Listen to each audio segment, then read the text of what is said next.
አባይ እኮ ነበረ ዓለም ከተፈጠረ ዘመን ከተቆጠረ ጊዜ አንስቶ አባይ ከኢትዮጵያ ተራሮች ስር ይፈስ ነበር።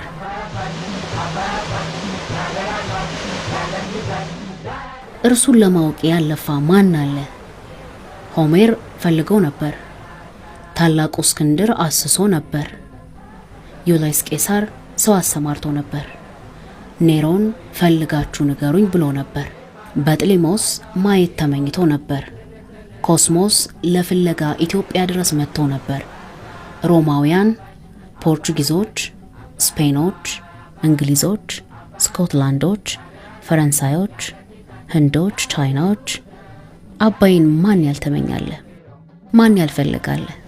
እርሱ ግን ይሄን ሁሉ እንዳልሰማ ከግሽ አባይ ይነሳና ጣናን ለአንድ ቀን ብቻ አሳልፈኝ ይለዋል። ጣና የዋሁ በሀገሩ ልማድ ለታላቅ መንገድ ይለቀቃልና እለፍ በላይ ላይ አለው። ይኸው ሲሄድበት ስንት ሺህ ዓመታት ተቆጠሩ።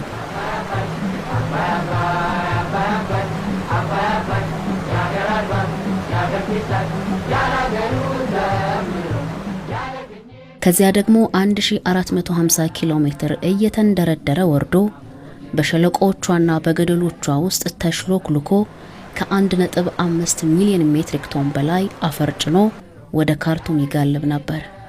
የውጭ አልጋ የቤት ቀጋ ነበር።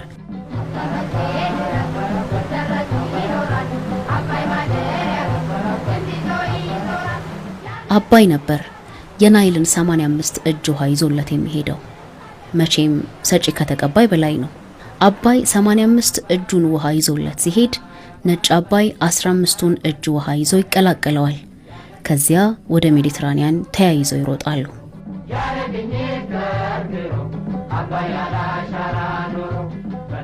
አባይ ታላቅ አይደል?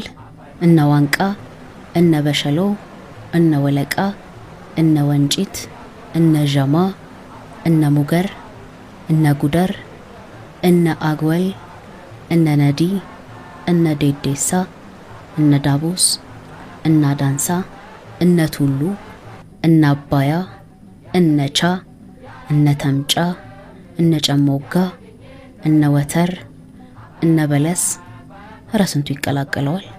ታዲያ እነዚህ ሁሉ ብቻቸውን አይሄዱም። አፈሩን፣ ወርቁን፣ ግንዱን፣ አሳውን እየተሸከሙ ከአባይ ተቀላቅለው እያገሱና እያጓሩ ሀገር ጥለው ይነጉዳሉ። ቁጭት ነው።